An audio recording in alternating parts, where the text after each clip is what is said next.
आप देख रहे हैं तज्जियों, तबसरों और अहम तरीन खबरों पर मुश्तमिल पाकिस्तान का सबसे मुस्तनद और मोतबर न्यूज शो दुनिया मेहर बुखारी के साथ।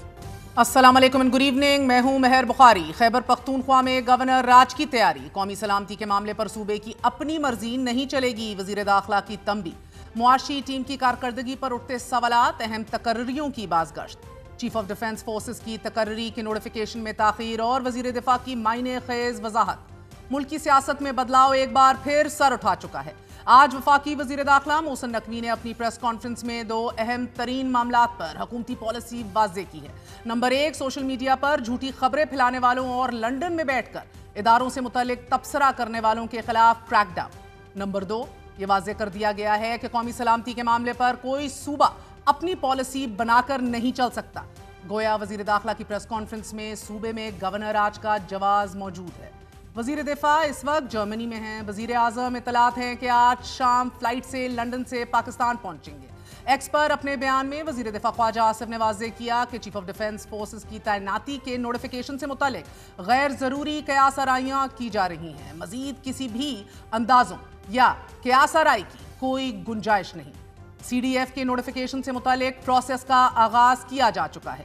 वक्त आने पर नोटिफिकेशन जारी कर दिया जाएगा। वजीर दाखिला मोहसिन नकवी ने भी आज मुतनब्बे किया है कि सोशल मीडिया पर 90% फेक न्यूज चल रही है। कोई लंदन में बैठकर बकवास कर रहा है कि इदारों में मसला चल रहा है, लेकिन जो लोग बाहर बैठे हैं उन्हें बताए देता हूं, आप सब बहुत जल्द वापस आ रहे हैं। क्रैकडाउन शुरू हो चुका है। ये नहीं हो सकता कि सोशल मीडिया पे आप जो मर्जी बोल दें, जिस मर्जी के खिलाफ जो मर्जी एलिगेशन लगा दें, ये चीज़ नहीं हो सकती। उसके ऊपर हम मिल बैठकर इंफॉर्मेशन मिनिस्ट्री के साथ NCCIA मैसिव स्केल में क्रैकडाउन करेगा। ये हम इजाज़त नहीं देंगे कि आप इस तरह फेक न्यूज़ को स्प्रेड करें। जो भी आप वीलॉग करते हैं या पॉडकास्ट करते हैं या और किसी तरीके से करते हैं, आप अपनी जिम्मेदारी के साथ खबर फैलाएं। ये नहीं हो सकता कि रोज़ मुल्क में एक नया पैनिक फैल रहा है कि फ़लाँ चीज़ होगी, फ़लाँ चीज़ होगी, और उसके बाद उनको कोई पूछता नहीं है। सहाफ़ी हमारे लिए बिल्कुल इंपॉर्टेंट है और आज़ादी राय बिल्कुल इंपॉर्टेंट है और वो उसी तरह रहना चाहिए। लेकिन ये फेक न्यूज़ है। अभी आप पिछले दिनों में देखें, कल परसों में कोई लंदन बैठ के बकवास कर रहा है कि जी हमारे आपस में इदारों में मसला चल रहा है, हमारे जनरल्स के मुतालिक कर रहा है, तस्वीरें लगा के कर रहा है। ये सारी चीज़ को रुकवाना पड़ेगा। और इस टाइम पे जो लोग वहाँ पे भी बैठे हैं, मैं उनको भी बता दूँ कि आप लोग भी बहुत जल्द वापस आ रहे हैं। ये समझ लें, आपको आके यहीं पे देना है। आप अगर ये समझें कि आपको कोई प्रोटेक्शन मिलेगी, सारा कुछ होगा, वो मुमकिन नहीं है। और बहुत जल्द हम आपको यहाँ लाएंगे और आपको इन सारी चीज़ों का जवाब देना पड़ेगा। चीफ अवामी स्टाफ के मनसब के साथ जुड़ा चीफ ऑफ डिफेंस स्टाफ नया ओहदा 27वीं आईनी तरमीम के तहत तख्लीक किया गया है कि जो कि chairman joint chief of staff committee को रिप्लेस करेगा। Chairman joint chief of staff committee का ओहदा 27 नवंबर को बाज़ाब्ता तौर पर ख़त्म हो चुका है। ये तवक्को थी कि नए ढांचे के तहत चीफ ऑफ डिफेंस फोर्सेस का नोटिफिकेशन इसी मौके पर जारी कर दिया जाएगा। बुनियादी तौर पर अगर नया नोटिफिकेशन जारी ना हो तो मुद्दत मुलाजमत तकनीकी तौर पर ख़त्म समझी जा सकती है, लेकिन 2024 में पाकिस्तान आर्मी एक्ट में की गई तरमीम के बाद बशमूल हुकूमत एक आम राय यही रही कि किसी नए नोटिफिकेशन की ज़रूरत ही नहीं, जिसका जिक्र वज़ीर आज़म के मुशीर राना सनाउल्लाह हमारे प्रोग्राम में चंद माह पहले ही कर चुके थे। मरी की इस मीटिंग में कुछ और संजीदा इश्यूज पे भी बड़ी गुफ्तगू हुई है। सर, आपने आइन तब्दील कर दिया है, सो नया नोटिफिकेशन तो अब ज़रूरी नहीं है ना नवंबर में। सो आइन इज़ एसेंशियली चेंज नाउ। नहीं, इसमें किसी कानूनी राय की कोई गुंजाइश ही नहीं है। The law has been amended and now the tenure of the army and naval and air force chief is 5 years। जब लॉ ही अमेंड हो गया है तो उसमें नोटिफिकेशन की क्या ज़रूरत है? This was before the 27th amendment. अब से कुछ देर कबल कौमी असम्बली के होने वाले इजलास में खिताब करते हुए वजीर कानून आजम नज़ीर तारड़ ने वाज़े किया है कि आर्मी चीफ की मुद्दत मुलाजमत को पहले ही तहफ़्फ़ुज़ हासिल है। आर्मी चीफ की मुद्दत मुलाजमत को नवंबर 2027 तक कानूनी तहफ़्फ़ुज़ हासिल है। चीफ ऑफ डिफेंस फोर्सेस का नोटिफिकेशन हो जाएगा, कोई परेशानी की बात नहीं। वो हर तरह से अपने ऑफिस को होल्ड कर रहे हैं। नोटिफिकेशन हो जाएगा जी, उसमें मेरे आपके लिए कोई परेशानी की बात नहीं है। He is holding the office by all means. और जाहिर है ये सरकारी पोस्ट होते हैं, जैसे प्राइम मिनिस्टर साहब मुल्क में नहीं थे, वो आ जाते हैं तो सारा कुछ हो जाना चाहिए। या हो सकता है फाइल वर्क हो भी चुका हो। मेरी ये वजारत नहीं है, ये वजारत दिफा नहीं करना है, वज़ीर आज़म हाउस से कोऑर्डिनेट करके। तहम नोटिफिकेशन के इजरा की कोई कानूनी मुद्दत भी मुकर्रर नहीं की गई और इसमें ताखीर से कोई आईनी या इंतजामी खला भी पैदा नहीं होता। पाक फौज की कमान मुकम्मल तौर पर और बदस्तूर मौजूदा चीफ अवामी स्टाफ के पास है, जो इस वक्त 27वीं आईनी तरमीम के तहत फील्ड मार्शल के ओहदे पर भी फायज हैं और इस तरमीम में दी गई तमाम इस्तिस्ना और तहफ़्फ़ुज़ात के हामिल हैं। तरमीम शुदा आर्मी एक्ट के मुताबिक आर्मी चीफ की मुद्दत मुलाजमत इस वक्त दोबारा शुरू होगी कि जब आर्मी चीफ के लिए बैक वक्त CDF के दोहरे ओहदे का नोटिफिकेशन जारी कर दिया जाएगा। तरमीम के मुताबिक नए ढांचे के तहत होने वाली पहली तकर्री एक नई मुद्दत का आगाज करेगी।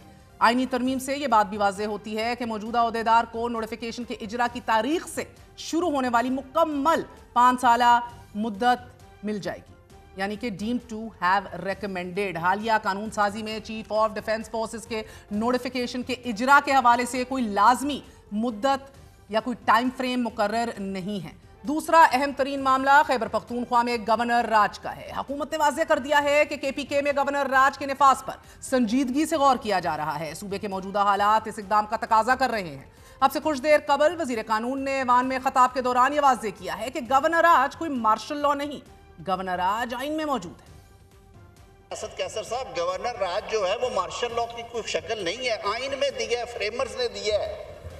232 से 234 तक बैरिस्टर गौर खान बैठा हुआ है। अगर वो हालात होते हैं तो ये एक आइनी अमल है।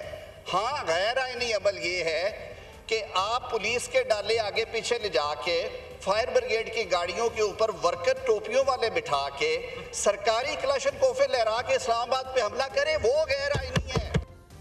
वज़ीर दाखिला मोहसिन नकवी ने अपनी प्रेस कॉन्फ्रेंस में भी आज हुकूमत के इस इक़दाम को वाज़ेह जवाब फराहम किया है कि ऐसा नहीं हो सकता कि कौमी सलामती के मामले पर आपका जो दिल करता हो वो करें। तीनों सूबों से गैर कानूनी अफगान बाशिंदों को निकाला जा रहा है, लेकिन खैबर पख्तूनख्वा में उन्हें तहफ़्फ़ुज़ फराहम किया जा रहा है। प्रॉब्लम ये आ रही है कि इस टाइम पे हम बाकी 3 सूबों में बहुत सक्सेसफुली अफगान्स को बाहर पाकिस्तान से वापस जो इलीगल अफगान्स हैं उनको भेजने में कामयाब हो रहे हैं, लेकिन KPK में इस टाइम पे सूरत हाल उसके बरक्स है। बाकायदा तौर पे उनको प्रोटेक्ट किया जा रहा है। पिछले जितने अटैक्स हुए हैं उसमें अफगान मुलव्वस हैं या खुद को हमलावर तो सारे के सारे अफगानिस्तान से आ रहे हैं। हम KPK गवर्नमेंट को भी बार बार ये मैसेज दे रहे हैं कि सियासत आप बिल्कुल करें, लेकिन ये नहीं हो सकता कि जहाँ पे नेशनल सिक्योरिटी की बात आ जाए वहाँ पे कोई सूबा अपनी पॉलिसी बना के नहीं चल सकता। ये नहीं हो सकता और ना इसकी इजाज़त देंगे। उनको ये हर सूरत फेडरल गवर्नमेंट का जो फैसला है उसके ऊपर उनको अमल कराना पड़ेगा। जो इलीगल अफगान यहाँ पे मौजूद हैं उनको ये मैसेज दूंगा कि आप लोग खुद चले जाएं इज्जत के साथ, बिकॉज अब हम उसके बाद खाली भेजेंगे नहीं और जो वापस दोबारा पकड़ा गया वो अब अरेस्ट होगा। इतलात हैं कि गवर्नर राज के लिए फैसल करीम कुंडी को रखने या उनकी जगह नया गवर्नर लाने की तजवीज़ भी ज़ेर गौर है। मुतवक्के नए गवर्नर के लिए 3 साबिक फौजी अफसरान और 3 सियासी शख्सियात के नाम जो हैं वो लिए जा रहे हैं। इनमें अमीर हैदर होती, परवेज़ खटक, आफ्ताब शेरपा शामिल हैं। और अगर सियासतदानों के नामों पर इत्तफाक राय नहीं हो पाता तो फिर साबिक फौजी अफसरान को भी गवर्नर खैबर पख्तूनख्वा की जिम्मेदारियाँ दी जा सकती हैं।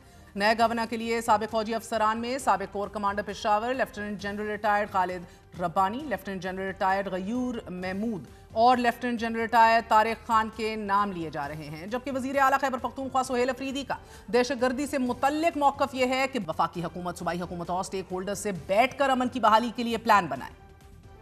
लॉ एंड ऑर्डर की बात जो हल हम बता रहे हैं वफाकी हुकूमत को, इससे अमन बहाल होगा भी और ये बहाल रख पाएगी भी। हमने ये देखा है कि इससे पहले जो फैसले हम पर मुसल्लत हुए हैं या मंसूबे हम पर मुसल्लत हुए हैं तो इसमें खैबर पख्तूनख्वा ने और खैबर पख्तूनख्वा की आवाम ने हमेशा नुकसान किया है। हम जो हल बता रहे हैं अगर इस हल पर हमारी वफाकी हुकूमत गई तो फिर हमारी जिम्मेदारी है कि हम इंशाअल्लाह ताला इस अमन को बहाल कर पाएंगे और रख भी पाएंगे। तो हम चाहते हैं कि वफाकी हुकूमत हमारी सूबाई हुकूमत को हमारे यहाँ के जो स्टेक होल्डर्स हैं उनके साथ मिल बैठकर एक देर पा अमन के लिए एक वाज़ेह पॉलिसी बनाए और उस पर अमल दरामद। ताहम वज़ीर आला सुहेल अफरीदी ने हुकूमत को मुतनब्बे किया है कि हिम्मत है तो सूबे में गवर्नर राज लगा कर दिखाएं। 26 नवंबर की घड़ी लगाएंगे तो घंटा लगेगा। अगर आप शराफत से चलेंगे नहीं तो गवर्नर राज लग सकता है, बैन लग सकता है। नहीं लग रहा है ये नहीं सवाल। देखिए इसके लिए कोशिश हमारी ख्वाहिश सबकी ये होनी चाहिए कि वो आगे लड़के चले, अपने सूबे को गवर्न करे और अगर नहीं तो गवर्नर राज का ऑप्शन जो है वो होना नहीं है, फिर हो जाएगा। किस चीज का? गवर्नर राज के हवाले से यहाँ पर तो ऑलरेडी इमरान खान का राज है, फिर किस राज की जरूरत है? और किसी गवर्नर राज से हम नहीं डरते हैं। अगर इनमें इतनी हिम्मत है तो लगा कर देखें। आयरनी ये है कि जिस सूबे में सिक्योरिटी की सूरत हाल इतनी संगीन है, वहाँ के मुंतखब वज़ीर आला इमरान खान से 2 मिनट की मुलाकात के लिए रात भर अडियाला जेल के बाहर एहतजाज करते रहते हैं, मगर मुलाकात की इजाज़त नहीं दी जाती। यहाँ वज़ीर आला की तरजीह एक मुलाकात है, जबकि हुकूमत के लिए मुलाकात ना होने देना बेहतरीन हिकमत अमली है।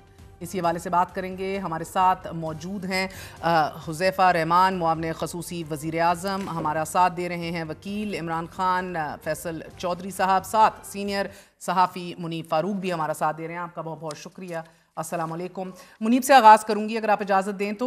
मुनीब, ये CDF के तकर्रुर के हवाले से नोटिफिकेशन कि जिसे 27 नवंबर को जारी हो जाना चाहिए था एक आइडियल सिचुएशन में, 4 दिन गुजरने के बावजूद कानूनी तौर पर ओहदा खाली होना और फिर हुकूमत का इसके ऊपर रद्द अमल, नोटिफिकेशन में ताख़ीर है या it is just due process?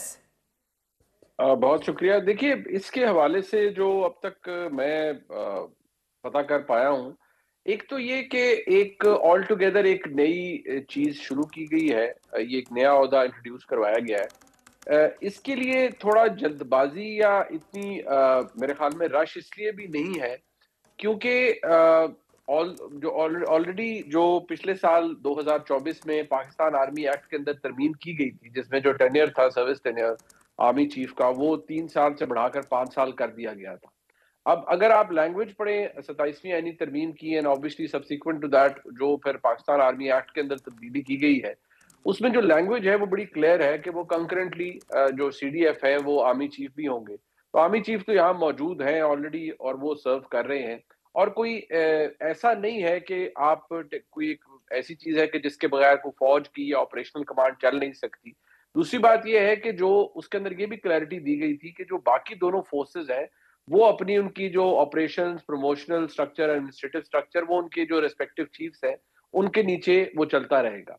So there was no sense of urgency. Plus एक और चीज जो इसके अंदर हुई कि अनएक्सपेक्टेड दौरा वज़ीर आज़म का भी बरतानिया का आया, शायद पर्सनल नौयत का दौरा था, उनकी कोई तबीयत नासाज थी, उन्होंने कुछ अपॉइंटमेंट्स थी उनकी डॉक्टर के पास, वो थी। और उसके बाद अब वज़ीर आज़म I believe as we speak शायद लैंड कर चुके हो वापस, आज रात को करेंगे। अब अगले कुछ दिनों के अंदर ये नोटिफिकेशन, इसके बारे में यही बताया जा रहा है कि वो हो जाएगा, और इससे कोई जो किसी चीज के अंदर कोई प्रॉब्लम या जिसके ऊपर बहुत ज्यादा जो कुछ एक अफवाह फैलाएगी कि अपेरेंटली कोई इशू है, तो इशू तो कोई भी नहीं है। पाकिस्तान की फौज के अंदर भी बड़ी क्लैरिटी है, और ये भी मैं आपको बता दूं कि शायद ये नोटिफिकेशन जिस दिन होगा उसके बाद से फिर आपको पता है 5 साल दोबारा शुरू हो जाएंगे CDF के और कंकरेंटली आर्मी चीफ के। वो नोटिफिकेशन अब होता है, 15 दिन बाद होता है, कोई और उसके अंदर चीजें ऐड करके वो 1 जनवरी को ले जाया जाता है। फिर ऑब्वियसली फ्रॉम 1 जनवरी, मैं एक मिसाल दे रहा हूँ, जिस भी डेट पे होगा उससे 5 years अहेड वो उस तरह होगा। तो कोई और इशू एज सच नहीं है। तो हैंडलिंग ऑफ दिस इशू, उसको उस हवाले से क्या कहेंगे? हसास सेंसिटिव इशू है, हुकूमत की हैंडलिंग को कैसे देखते हैं? मेरे ख्याल में ये गवर्नमेंट के पार्ट पे इनसे ये गलती हुई है, क्योंकि जब इतनी मैसिव अमेंडमेंट्स हो गई थी, सब कुछ हो गया था, तो एक बीच में एक लल पीरियड भी आया जब सारों को ये लग रहा था कि 27 तक तो वैसे ही चेयरमैन जॉइंट चीफ अपने ओहदे पर हैं, तो the moment the post itself gets abolished, जो खत्म हो जाती है, इट सीजेस टू एग्जिस्ट, तो उसके बाद फौरी तौर पर ये इसका नोटिफिकेशन आ जाएगा। जो गवर्नमेंट के पार्ट पर गलत हुआ है, एंड आई एम श्योर उसके अंदर आई थिंक MOD का भी हाथ होगा, मिनिस्ट्री ऑफ डिफेंस का भी, कि शायद उनको ये चीज पहले ही बता देनी चाहिए थी कि ये इन ड्यू कोर्स होगा, या इसके ऊपर अभी the process has been initiated और the notification will be done. Because मुझे कोई सेंस ऑफ अर्जेंसी कहीं पे भी नजर नहीं आई कि जी इससे कोई काम रुक रहा है, because at the end of the day वही शख्सियत है जो आर्मी चीफ भी हैं और वही CDF भी होंगे। और फिर मैंने जब इसको ज्यादा इंक्वायर करने की अपनी तरफ से कोशिश की, तो इसकी ज्यादा अफादियत और ज्यादा आई वुड से इसकी जो यूसेज है प्रोबेबली वो उस वक्त होगा इन the times of emergency CDF का ओहदे का इस्तेमाल, कि जब जैसे आपके पिछले इस साल मई के अंदर हुआ कि एक लॉ एंड ऑर्डर, एक नेशनल सिक्योरिटी सिचुएशन बनी, तो एक वो कोहेरेंस लाने के लिए सारे प्रोसेस के अंदर और ऑपरेशनल कमांड के अंदर ये कमी महसूस की गई कि ये होना चाहिए। In the times of peace there is no sense of urgency इस वक्त जो मुझे कहीं पे भी नजर आ रही हो। But yes, I agree with you कि जो मिस हैंडलिंग है वो गवर्नमेंट के पार्ट के ऊपर नजर तो आती है कि आप एक जो ख्वाजा आसिफ साहब का जो ट्वीट है वो in response to the speculation that was spread around उसके बाद आया है। अगर पहले आ जाता तो things have not come to this, would have not come to this stage. So Rahman साहब, मानते हैं आप लोग एतराफ करते हैं इस बात का? नहीं, बेहतर रद्द अमल दिया जा सकता था, टाइमली एड्रेस किया जा सकता था। बहुत शुक्रिया मेहर बुखारी साहिबा। मुनीब फारूक साहब की बड़ी इज्जत करता हूँ, लेकिन मेरे ख्याल से वो इस मामले को सही तरीके से एक्सप्लेन नहीं कर पाए। एक बात तो ये कोई मिस हैंडलिंग नहीं हुई। बेसिकली मैं ख़ुद भी कानून का तालिब इल्म हूँ। सबसे पहले आइनी तरमीम होती है, यानी कॉन्स्टिट्यूशन होता है, उसके नीचे कानून होता है, उसके नीचे रूल्स बनते हैं। अब जाहिर है अगर एक नया ओहदा तख्लीक किया गया है, उसके रूल्स बनने हैं, और जाहिर है उस ओहदे का मकसद ये है कि आप बर्री, बहरी और फ़िज़ाई तीनों अफवाज को हेड करेंगे। तो जाहिर है बकिया दो अफवाज जो हैं, एक अफवाज के तो चीफ मौजूद हैं जो कि फील्ड मार्शल साहब मौजूद हैं, बकिया दो को भी अगर आपने हेड करना है तो जाहिर है उसके रूल्स होंगे, बाकी सारी चीज़ें होंगी। तो इसमें कोई ऐसी हैंडलिंग गवर्नमेंट के एंड पर नहीं है। और मैं समझता हूँ अगर आप बर वक्त बता देते कि इसमें वक्त लगता है, रूल्स मुरतब होने हैं, एक नया दिफाई ढांचा है, इसके लिए लग सकता है 1-2 हफ्ते, तो ये नहीं आप अगर गुंजाइश मगर ही ना होती ना। अगर मगर पर तो हमें तो अंदाजा ही नहीं था कि इस तरीके से अगर आर्मी चीफ जो है अंदाजा ही नहीं था आपको। सर ये इतना हसास मामला है, हर 4 साल बाद। नहीं मैं लेट मी कंप्लीट। 2022 से अगर 2027 तक आर्मी चीफ अपने ओहदे पर मौजूद हैं, हमें तो इस बात का अंदाजा ही नहीं था कि चेयरमैन जॉइंट चीफ का ओहदा ये आखिरी दफा होगा, 28 या 29 नवंबर के बाद ये खत्म हो जाएगा। और सीडीएफ को लेकर अपोजिशन के लोग, पीटीआई के ट्रोल्स इसको इतना बड़ा ज्वार भाटा बना देंगे और हम डिफेंसिव पोजीशन पे चले जाएंगे। रूल्स बन रहे हैं, जो ही रूल्स बनेंगे ये नोटिफिकेशन हो जाएगा। ये वजीर आजम साहब आज रात को ही पहुंच रहे हैं इंशाल्लाह, अगले 1 घंटे में इंशाल्लाह ताला उनका जो जहाज है पाकिस्तान में वो लैंड कर जाए। अच्छा, और ये फिर इसी हफ्ते मामला हल हो जाएंगे? ये वजीर आजम साहब की वजह से भी नहीं है। देखिए मिनिस्ट्री ऑफ डिफेंस और इवन ख्वाजा आसिफ साहब जर्मनी से कब आ रहे हैं, ये पूछना चाहिए मुझे। नहीं, मैं अर्ज कर रहा हूं कि ये नेवी हो गई और एयरफोर्स हो गई, वो 2 फोर्सेस प्लस डिफेंस मिनिस्ट्री, इन्होंने मिलकर रूल्स वज़ा करने हैं। एक नया ओहदा है और 78 साल बाद एक ओहदा खत्म हुआ है, यानी chairman joint chief of staff committee का, और इदारे के अंदर कोऑर्डिनेशन बेहतर करने के लिए यानी तीनों फोर्सेस में एक नया ओहदा बनाया गया है। तो उसके रूल्स और सारी अंडरस्टैंड इस नोटिफिकेशन की भी कोई टाइमलाइन नहीं थी, कोई टाइम बाउंड नहीं है, तो मैंने खुद ही इब्तदाई में कहा। मगर मैं आपसे कुछ और पूछ रही हूँ ना सर, एक वक्त का अंदाजा देना कि आप इन कयासर आइयों को एक दफा खत्म करें आने वाले चंद दिनों में। It is a matter of days. इसमें पहले देखिए सबसे इंपॉर्टेंट बात, नोटिफिकेशन कोई इशू ही नहीं है। नोटिफिकेशन तो 2 मिनट में हो जाए, लेकिन हम ये चाहते हैं कि पहले रूल्स बन जाए और सारी चीजें मौजूद हो, ताकि एक नया ओहदा जो बनने जा रहा है, जिस मकसद के लिए वो बनाया जा रहा है कि जंगी सूरत हाल में एक बेहतरीन कोऑर्डिनेशन हो और फील्ड मार्शल साहब उस ओहदे को संभालेंगे, तो वो सेल्फ एक्सप्लेनेटरी नोटिफिकेशन हो और उस नोटिफिकेशन के बाद फिर किसी और चीज की जरूरत ना पड़े। सर कल बहुत अहम दिन है। कल आपके वजीर आला साहब ने इस्लामाबाद हाई कोर्ट के बाहर, अडियाला जेल के बाहर धरना देने का भी कहा है कि जब तक मुलाकात नहीं होती। एन इस टाइम पे स्टॉर्म इन अ टी कप और उसके साथ ये गवर्नर राज की बात हो रही है, करेंगे? आपको लग रहा है धमकी है? सबसे पहले बात, मैं I do not agree with Muneeb's opinion. Rawalpindi में दफा 144 नाफिज हो गई है, जो कि कल मुलाकात का दिन है। By the way, opinion I do not agree with law minister's opinion. Sir you are a PTI troll ना? No, you don't agree with anything. If I am PTI troll then फिर पीटीआई में sensible लोग ही नहीं। Issue ये है कि देखिए, जो आप बात करेंगे ये बहुत इंपॉर्टेंट है। आप एक बहुत ही इम्पॉर्टेंट ऑफिस की बात करेंगे जिसका बराह रास्त ताल्लुक पाकिस्तान की सलामती से है, और उसको इस लेथार्जी के साथ, इस इनएफिशिएंसी के साथ और इस कैजुअल तरीके से डील करना। मैं कानून के तालिब इल्म मेरे भाई हुज़ैफ़ा को मैं बता दूं कि आर्मी एक्ट 1952 के तहत रूल्स ऑलरेडी एग्जिस्ट करते हैं। आपने सेक्शन 8A आर्मी एक्ट की अमेंडमेंट का पढ़ा होगा, उसका फर्स्ट प्रोवाइजो और फर्स्ट एक्सप्लेनेशन जो है वो इम्पॉर्टेंट है।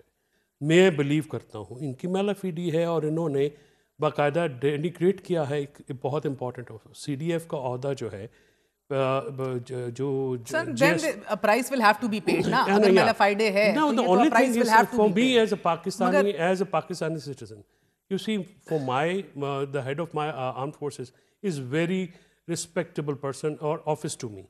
मैं नहीं चाहता कि बतौर शहरी उसका मजाक उड़े और आम लोगों के ये टॉपिक ये स्मूथली होना चाहिए था। अगर आपने रूल्स नहीं बनाए तो आपकी वजारत दफ़ा क्या कर रही है, आपके जो दूसरे लॉ ऑफिस क्या कर रहे हैं, आपका प्राइम मिनिस्टर ऑफिस जो कि आप मैं टॉप जो ब्यूरोक्रेसी के भी टॉप नॉच होते हैं, जेएस का जो होता है जॉइंट चीफ का, वो कोई 78 साल से क्रिएट नहीं हुआ था। 100 बातों की एक बात आपकी कन्विक्शन है without going into these details के मेलाफाइड है, नेक नियति नहीं है, दे विल हैव टू पे a price for that. Mala fide है, बट मेरा आपसे सवाल एक और है, आप जहां जिस एंगल से भी देखें ये इट्स अ डैमेज, ये इनकी जो नालायकी है, इनकी इनकैपेसिटी है। देखिए ये हर जगह पे नाकाम हो रहे हैं और इतना जो इम्पोर्टेंट इशू है सीडीएफ पहली दफा बना रहे हैं कि आपको नहीं लगता कि इसकी ग्लोरीफाई करना चाहिए था? मैं चाहता हूं अगर आप देखें एक आर्मी के चीफ लगते थे, अब वो 3 फोर्सेस के चीफ हैं, तो उसकी तो एक सेरेमनी होनी चाहिए थी प्रॉपर यहाँ पे एक, ताकि लोगों को पता लगे, दुनिया को पता लगे this is not only Pakistan, Pakistan is one of the most important countries of the world जो इंटरनेशनल ट्रांजिशन में कहाँ पे जा रहा है। चलें, you he's floated a good idea, you can take it to the prime minister। नहीं बिल्कुल, मैं इसका जवाब दे देता हूँ। मुझे एक तो मेलाफाइड बिल्कुल नहीं है, पीटीआई के मेरे लिए काबिल एहतराम है, सारे दोस्तों की आदत है तैनाती चीफ की होनी है या सीडीएफ की होनी है, पीटीआई मुफ्त में बीच में आ जाती है। भाई आप अपने नहीं, मुझे मुकम्मल तो करने दें, मैंने आपकी बात में नहीं बोला, मैं आपने मेलाफाइड जैसे लफ्ज इस्तेमाल किया, मैं खामोश रहा, मैं आप मजा नहीं आएगा मुझे, वही बात मुकम्मल करने दें, फिर आप जो मर्जी बात करें। देखिए वो आर्मी चीफ आपके नहीं है, वो पाकिस्तान के आर्मी चीफ है, मैं आपकी बात वो पाकिस्तान के सीडीएफ है, मेरी बात मुकम्मल करने दें। That is an office which is Faisal Chaudhry sahab, आप पूरे पाकिस्तान मेरे भाई हैं, आप इसको ऑन नहीं कर सकते ना, ये पाकिस्तान का होता है। पीटीआई जो मर्जी कर ले, अल्लाह के फजल करम से एस्टेब्लिशमेंट और हुकूमत एक पेज पर है, वजीर आजम साहब और फील्ड मार्शल साहब का एक मिसाली ताल्लुक है, डिलीवरी भी करें, और फील्ड मार्शल साहब का सीडीएफ के हवाले से भी नोटिफिकेशन भी जारी हो जाएगा, और जाहिर है उन्होंने मई में होने वाली जो जंग थी उस दौरान डिलीवर किया, और उस दौरान ये महसूस हुआ मुझे बात बताइए पहले बताइए कि केपीके में गवर्नर राज ये सिर्फ एक आप थ्रेट के तौर पे कर रहे हैं या ये वाकई संजीदगी से इसके ऊपर गौर और काम शुरू है? देखिए जी, काम तो कोई शुरू नहीं हुआ, लेकिन गवर्नर राज कोई गैर आईनी इकदाम भी नहीं है। अगर आईने पाकिस्तान के अंदर गवर्नर राज का जिक्र है तो इसीलिए है कि जब गैर मामूली हालात हों, 3 चीजें हैं, अगर जंगी सूरत हाल हो, कोई एजिटेशन हो या इंटरनल कोई इश्यूज हो तो गवर्नर राज लगाया जा सकता है, लेकिन फिल वक्त गवर्नर राज की ऑप्शन तो पहले दिन से टेबल पर मौजूद है।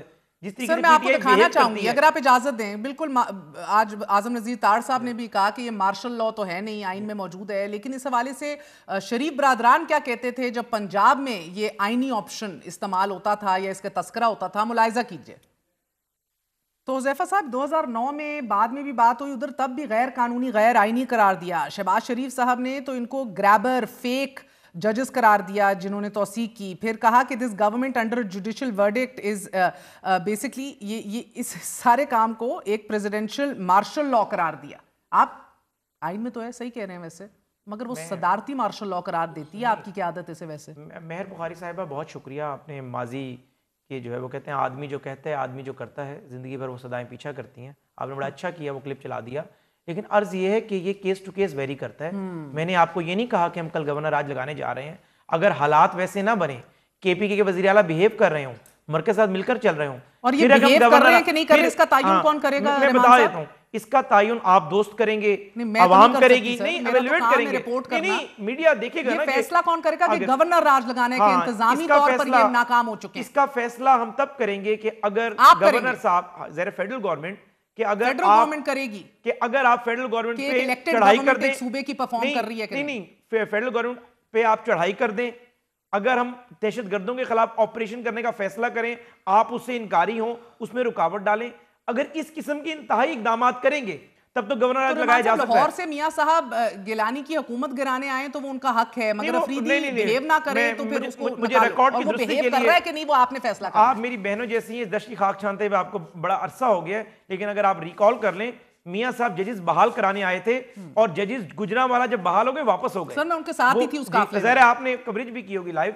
अर्ज ये है कि अगर बानी तहरीक इंसाफ के हुक्म पर सुहेल अफरीदी एजुटेशन करते हैं, सुहेल अफरीदी मरकज की मरकजियत को चैलेंज करते हैं, सुहेल अफरीदी यहां पर लाशें लेने की मंसूबाबंदी करते हुए 26 नवंबर को रिपीट करने की कोशिश करते हैं, सुहेल अफरीदी हम अगर कैबिनेट में डिसीजन करती हैं कि हमने ऑपरेशन करना है तहरीक तालिबान पाकिस्तान के दहशतगर्दों के खिलाफ, और सुहेल अफरीदी उस पर नो कहते हैं, तो हमारे पास आइन में दो ऑप्शन हैं।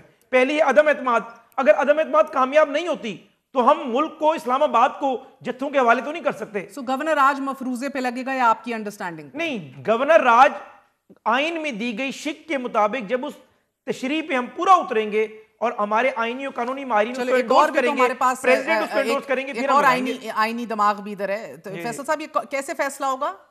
इसका तरीक़ाकार आइन में दिया गया है और आइन के मुताबिक जो है वो जो सिचुएशंस है वो उसमें गवर्नर समरी भेजता है। प्रोसेस तो ये होता है और प्रेसिडेंट इसका करते हैं। लेकिन अब पहली बात ये है कि अगर वो ये कहते हैं कि हम सबका एक मुश्तरका एलामिया है, आप इसके हमारी बात सुन लीजिए, तो उसमें कोई हरज नहीं है कि आप अपने जो स्टेक होल्डर्स हैं, आप जो गवर्नर राज लगाने की बात कर रहे हैं, सियासी हालात तो मारूजी हालात वहाँ पे हैं ही नहीं ऐसे कि आप वहाँ पे कोई इस किस्म का काम कर सकें। इशू ये है कि जब आपके अपने बंदे, आपके अपने साथ शामिल जमातें वहाँ पे एग्री नहीं कर रही हैं, पीटीआई को तो साइड पे कर दीजिए, वो तो अपोजिशन है, सबसे बड़ी वो हुकूमत है, तो उसके बाद आप जो हैं आपने सर धड़ की बाजी लगाई, एक एमपी नहीं तोड़ सके, अब सेनेट के इलेक्शन में एक एमपी नहीं तोड़ सके। एंड गिवन दैट रियलिटी, अगर ये लगा लिया इन्होंने, बिकॉज सर आप जानते हैं कि आईनी अमेंडमेंट हो सकती है, तो अगर सदर भी इनिशिएट करे जॉइंट सिटिंग के अंदर, ये तो बड़ा सुकून से पास करा सकते हैं। मगर the backlash, will there be a backlash?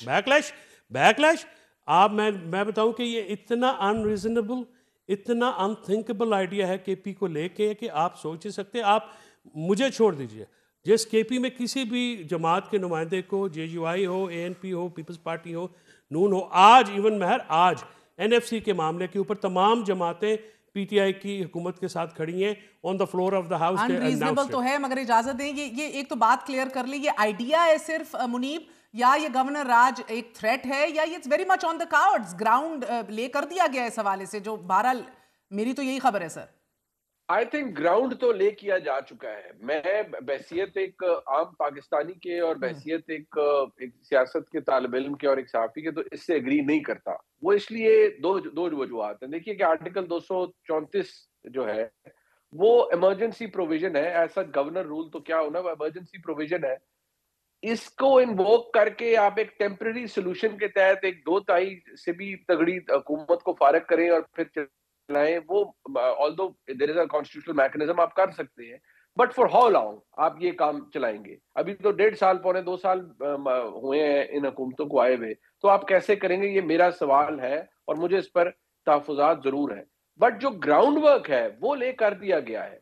वो इसलिए क्योंकि जो DGISPR की प्रेस ब्रीफिंग थी जो कोर हेडक्वार्टर पेशावर में थी, जिसको शायद इसलिए इस अंदाज में जांचा गया कि जी नहीं, ये तो आफरीदी साहब की अपॉइंटमेंट को रोकने के लिए की जा रहा है, नहीं, वो मेरे ख्याल में एक बेसिस थी जिसमें DGISPR ने ये बताया कि ये खैबर पख्तूनख्वा के अंदर हो रहा है और दे आर एब्सोल्युटली क्लियर, और वो ये समझते हैं, पाकिस्तान की फौज ये समझती है, एस्टेब्लिशमेंट ये समझती है कि उनके पास एविडेंस है कि जो एक बड़ा बुरा और डेडली क्राइम एंड पॉलिटिक्स का नेक्सस है खैबर पख्तूनख्वा के अंदर, उसमें खैबर पख्तूनख्वा की हुकूमत के अहम लोग इन्वॉल्व हैं, प्लस जो अफगानिस्तान के साथ इलीगल ट्रेड है उसके हवाले से भी पाकिस्तान की फौज और पाकिस्तान की वफाकी हुकूमत ये समझती है कि इसीलिए इन सब को इतना शोर ये मचा रहे हैं, क्योंकि इनमें से बहुत से लोग इलीगल ट्रेड के अंदर इन्वॉल्व है जो अफगानिस्तान के साथ होती है। लेट मी टेल यू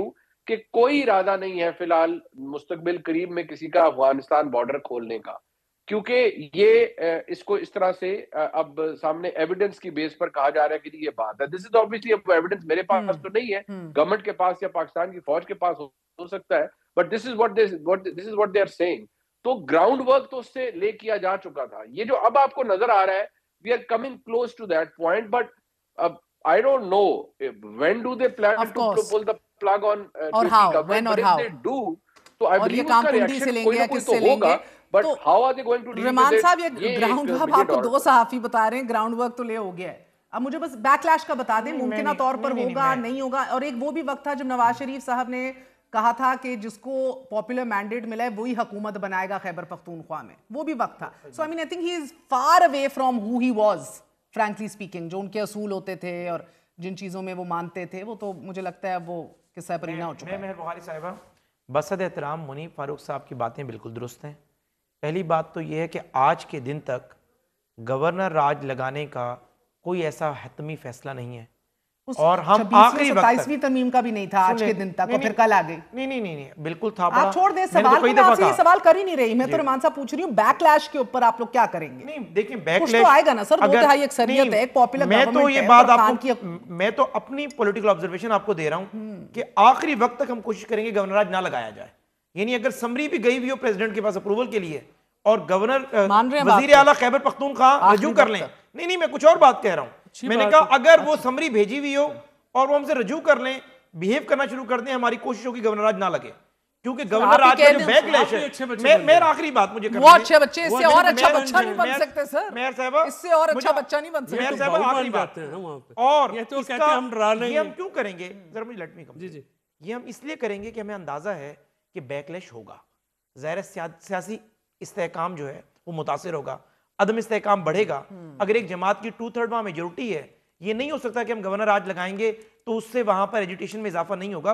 तो इन सारी चीजों को देखते हुए हमारी कोशिश होगी कि वजीर आला साहब बिहेव करें, वजीर आला साहब उस रेड लाइन को क्रॉस ना करें जिस रेड लाइन के बाद गवर्नर राज का ऑप्शन मुझे ये समझ नहीं आ रही। देखिए आप ये कह रहे हैं कि जी बिहेव करें, तो मुझे आप अपनी पार्टियों का एलामिया पे दस्तखत करने को कैसे देखते हैं? ये अब एक पीटीआई की पार्टी का एलामिया नहीं है, ये आपकी पार्टी का भी एलामिया है, ये पीपल्स पार्टी का, एएनपी का, जेयूआई का। सर मैं एक चीज आपको दिखाना चाहती हूँ क्योंकि कल का दिन बड़ा अहम है इस सियासी गर्मा गर्मी में।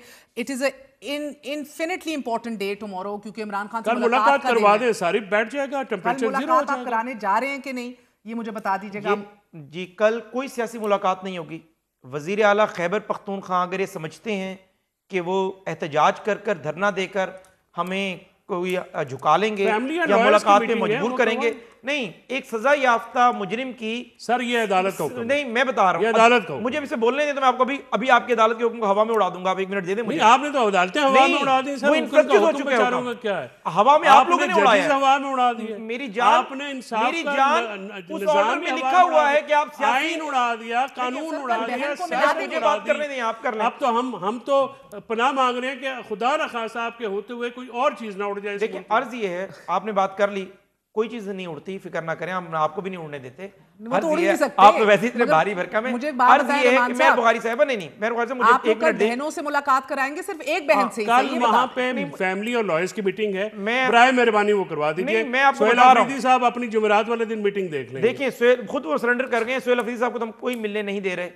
अगर सुहेल अफरीदी साहब एक किसी सियासी एक्टिविटी के लिए एक सजा याफ्ता मुजरिम से डिक्टेशन लेने जाएंगे, ऐसा नहीं होगा। हाँ, उनकी बहनों से कुछ मुश्तरका जो सियासी लोग हैं बातचीत पहले भी हुई।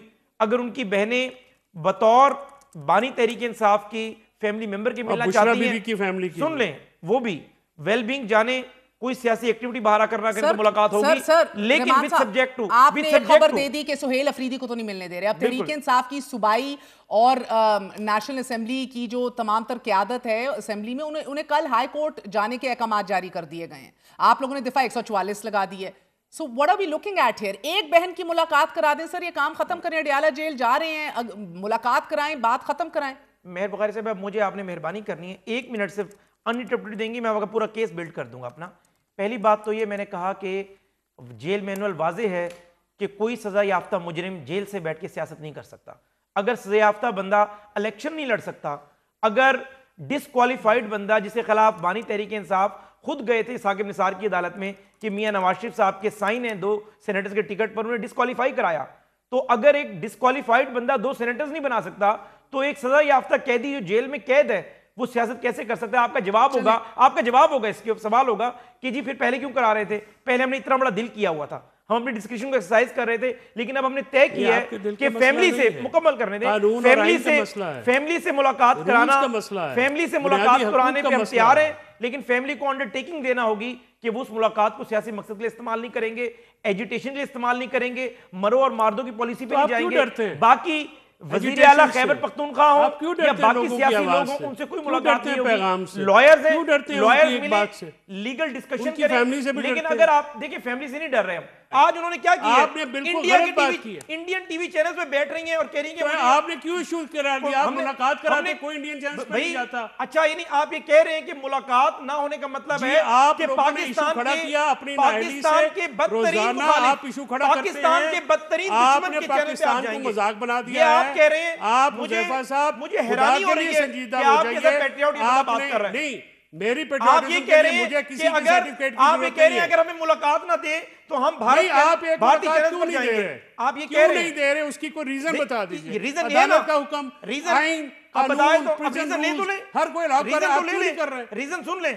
आप अदालत ले रहे कि अदालत के हुक्म की मौजूदगी में आप कहते हैं अदालत का हुक्म उड़ा देंगे। सजा याफ्ता मुजरिम कहा कि हम अदालत को उड़ा देंगे, हम अदालत का हुक्म सजा याफ्ता मुजरिम से सियासत करवा रही हैं, बहनें वज़ीर आला चेंज करवा रही हैं, बहनें कैबिनेट बनवा रही हैं, बहनें ऑपरेशन की मुखालफत करवा रही हैं। इन सारी सियासी लोगों को भेजे ना जो मुलाकात करें वहां पे। वो कर ही नहीं सकते। क्यों नहीं कर सकते? सजा याफ्ता मुजरिम है। आपको किसने कहा? मैं कह रहा हूं आपको, आप खुद जाते थे, मैं आपको खुद कह रहा हूं, लेकिन बाहर आके एजिटेशन नहीं करते थे, बिलावल बाहर आके एजिटेशन नहीं करते थे, वफद के साथ 2 घंटे बैठे रहे। मैं बुखारी साहब को आपको क्या रही है मेरे ख्याल से, उन्हें मौका दे दें, मैं और आपकी बहस जरा ब्रेक लगा लें, सवाल ले लें। नहीं, मैं ये कह रहा हूं कि बिलावल भुट्टो अपने वफद के साथ नवाज शरीफ साहब से मिलने जाते थे। 200 बंदा। मियां नवाज शरीफ ये तो नहीं कहते थे कि और मियां नवाज शरीफ क्या कहते थे वहां पे? या मियां साहब ने कोई मियां नवाज शरीफ क्या कहते थे? मफलर ला दो। मियां नवाज शरीफ की मियां साहब बातचीत सुनते थे भाई, और मफाहमत के साथ चलते थे। आदमी सियासी बात करेगा, सियासी बात जो काम बानी तहरीक इंसाफ ने की है, अदालत जो काम बानी तहरीक इंसाफ ने की है,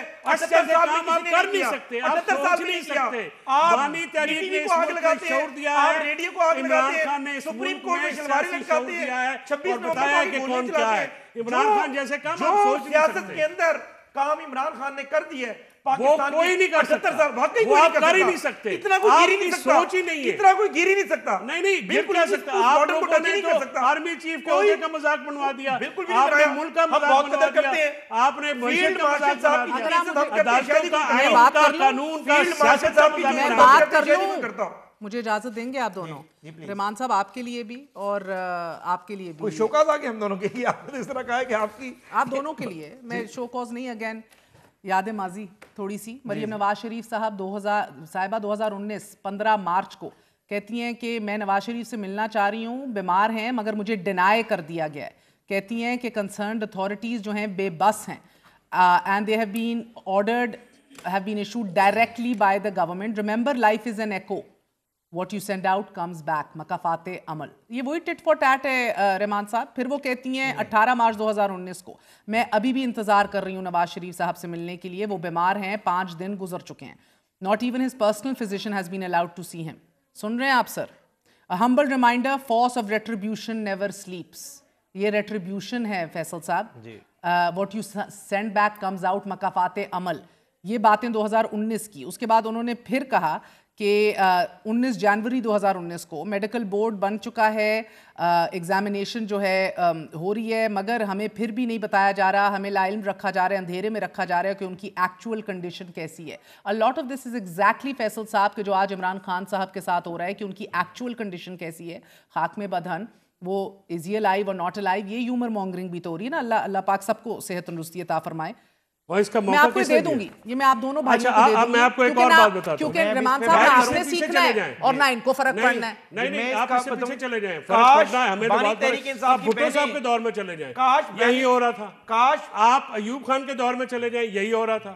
आप जिस मुल्क अच्छा, मरियम साहिबा ने भी 27 जून 2019 को मुतनब्बे किया कि मैं पैसिव स्पेक्टेटर नहीं रहूंगी, बी अवेयर, मुतनब्बे रहो कि अब मैं जो करूंगी। बोलें बस मुख्तसरन, इसको कल बहुत अहम दिन है सर। आप बात करा दीजिए, बिकॉज आप भुगत चुके हैं ना, बट आप सीखते कुछ नहीं है। वैसे सीखते तो आप कभी नहीं। हम तो फैमिली की मुलाकात करने पे तैयार हैं।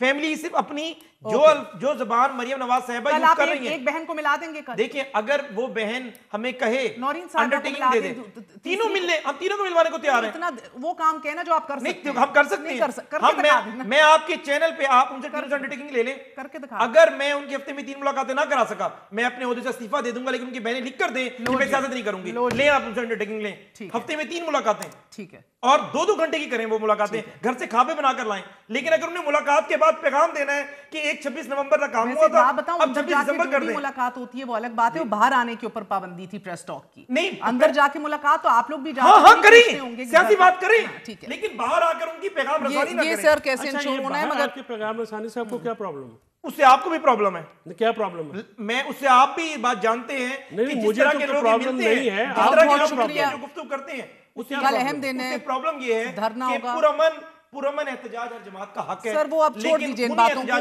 वो सारी डेफिनेशंस हैं। आप खूनी अब कुछ चीज होगी तो बात हुई है। आप कैसे कह रहे हैं? पिछले साल हुआ है ना जी 26 नवंबर 2024 को। अच्छा, इसका मतलब तो ये है, आप दोनों का बहुत बहुत शुक्रिया। ये डरते हैं, ये इस्तीफे का कह चुके हैं, डरते हैं हुकूमत वाले एक जेल में बंद लड़के से। कल तक नहत्ती लड़की से आप डर रहे थे, आज वो जेल वाले से डर रहे हैं। 75 साल का बंदे को आपने लड़का कर दिया, मुबारक हो आपको बहुत बहुत। सर आपको मुबारक हो, आपसे ज्यादा तगड़ा है। धरना और एहतजाज होने जा रहा है। इमरान खान से तहरीक इंसाफ के रहनुमाओं की 4 नवंबर से मुलाकात नहीं हुई। टुडे इज आज अतातार साहब ने क्या कहा, एक दफा मुलाहिजा कीजिए। जो जेल की मुलाकात होती है वो इसलिए होती है कि आप कानूनी मशावरत करें। जेल की मुलाकात होती है कि जो सूबा आपके ज़ेरे इंतजाम है उधर लॉ एंड ऑर्डर के इंतजाम करें। जेल की मुलाकात इसलिए नहीं होती कि फौज को बड़ी गाली कौन देगा उसको मैं थपकी दूंगा। जेल की मुलाकात इसलिए नहीं होती कि फौज के इदारे को बदनाम करो, इंडियन टीवी चैनल्स पे बैठ के मुल्क को बदनाम किया जाए। जेल की मुलाकात इसलिए नहीं होती कि शुहदा की तस्दीक की जाए। जेल की मुलाकात इसलिए नहीं होती कि सोशल मीडिया के ऊपर फौज के सरबराहान, इस कौम के जो कौमी सलामती के इदारे हैं उनको डिफेम किया जाए। और जेल की मुलाकात का एक जेल मैनुअल मौजूद है, there is no other way. आप गैर कानूनी डिमांड करेंगे वो कभी पूरी नहीं होगी। A very short break. We're going to be right back.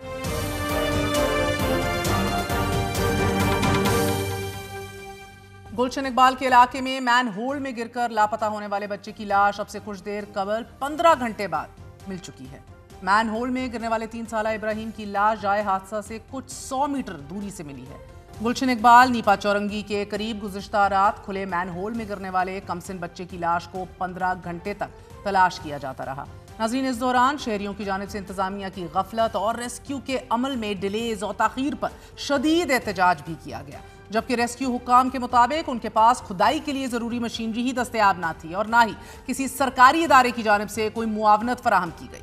बादशाह इलाका मकीनों ने अपनी मदद आप के तहत हैवी मशीनरी मंगवाई और खुदाई का काम शुरू किया। मैन होल में गिरने वाले 3 साला बच्चे की शनाख्त इब्राहिम बल्द नबील के नाम से हुई है कि जो अहले खाना के साथ करीबी डिपार्टमेंटल स्टोर में खरीदारी के लिए गया था। शॉपिंग के बाद बाहर निकलते ही बच्चा हाथ छुड़ाकर भागा और बगैर ढक्कन वाले गटर में जा गिरा। बच्चे के वालिद ने यह बताया है कि वो मोटरसाइकिल पार्क कर रहे थे और इसी दौरान इब्राहिम अचानक पीछे आया और करीब मौजूद गटर पर जा खड़ा हुआ कि जिसको आर्जी तौर पर गत्ते की मदद से बंद कर रखा था। गत्ते के टूटते ही बच्चा सीधा मैन होल में जा गिरा जिस पर ढक्कन मौजूद ही नहीं था। वालिद का यह कहना है कि मेरी मोटरसाइकिल गटर के मैन होल के करीब पार्क थी, जबकि गटर के मैन होल पर ढकना मौजूद नहीं था। उन्होंने ये बताया है कि मेरी आंखों के सामने गटर में मेरा बेटा गिरा है। मेरे बेटे इब्राहिम की उम्र 3 साल थी और ये मेरी इकलौती औलाद थी कि जो इंतज़ामिया की गफलत का शिकार हो चुकी है। अहले खाना के मुताबिक पूरा खानदान रात भर मदद के लिए दर बदर फिरता रहा, मगर किसी इदारे ने उनकी बात सुनना गवारा नहीं की। दादा ने यह इल्ज़ाम भी लगाया है कि उन्होंने कई बार मुतल्लिका महकमों को फ़ोन किया, सब ने कॉल मौसूल तो ज़रूर की, लेकिन मसला सुनकर फ़ोन बंद कर दिया गया। उनका कहना था कि मेयर कराची का फ़ोन भी बंद था और अगर रात में ही तलाश शुरू हो जाती तो शायद आज इब्राहिम जिंदा होता। इदाद शुमार के मुताबिक कराची में फ़कत 1 साल में खुले मैन होल्स और बरसाती नालों में गिरकर कम अज़ कम 23 अफराद जान से हाथ धो बैठे हैं, जिनमें बच्चे और ख़वातीन भी शामिल हैं। लेकिन शहर में इंतज़ामी बेहिसी का आलम यह है कि आज भी मेन शाहराहों पर खुले गटर शहरियों में मौत बांट रहे हैं और ये पिछले 20 साल से हम कवर कर रहे हैं। इस वाक़े से कबल भी गुज़िश्ता माह सरजानी टाउन के एक खुले मैन होल में 3 साला बच्चा गिरकर लुक़मा अजल बन गया था। सितंबर में कराची के उस्मानाबाद इलाके में सफाई के दौरान 3 सैनिटेशन वर्कर्स मैन होल में गिरने से हलाक हो गए थे, जबकि अप्रैल में लियाकताबाद के एक नाले से एक कमसिन बच्ची की लाश बरामद हुई थी कि जिसे सचल थाने की हदूद से लापता होने की इतला दी गई थी। पुलिस के मुताबिक लाश 1 या 2 दिन पुरानी मालूम हो रही थी। इसी साल मई में कराची में एक 6 साला बच्चा खुले मैनहोल में गिरकर डूब गया और फिर बच्चे की शिनाख्त असदुल्ला वल्द मोहम्मद फैसल के नाम से हुई। पुलिस और रेस्क्यू की टीमें इतला मिलते ही जाए वकुआ पर पहुंच तो गईं, लेकिन बच्चे को जिंदा नहीं निकाला जा सका। पीपल्स पार्टी सिंध में गुज़िश्ता 17 साल से हुकूमत में है। नाकिस सफाई का निज़ाम, टूटे या गायब ढक्कन, स्ट्रीट लाइट्स की अदम मौजूदगी, रात के अंधेरे में नाकाफी रोशनी, ये सालिम कराची का मंजरनामा है। This is the legacy of 17 years of Peoples Party. हिज़्ब मामूल इस दफा भी सिंध हुकूमत ने वाक़े का नोटिस लेते हुए तहकीकात का आगाज कर दिया और अब से कुछ देर पहले सिंध हुकूमत में प्रोटेस्ट, असेंबली में प्रोटेस्ट शुरू हुआ, लेकिन ऑपोजिशन को इसके ऊपर बात नहीं करने दी गई और ऑपोजिशन एहतजाजन वॉकआउट कर चुकी है। तर्जुमान सिंध हुकूमत सईदा जावेद के मुताबिक मैन होल पर ढक्कन क्यों नहीं था, इसकी तहकीकात की जा रही है और जिम्मेदारान के खिलाफ सख्त कार्रवाई की जाएगी। वालदैन पर टूटने वाली इस क़यामत के बाद सोशल मीडिया पर गम और गुस्से की लहर दौड़ रही है।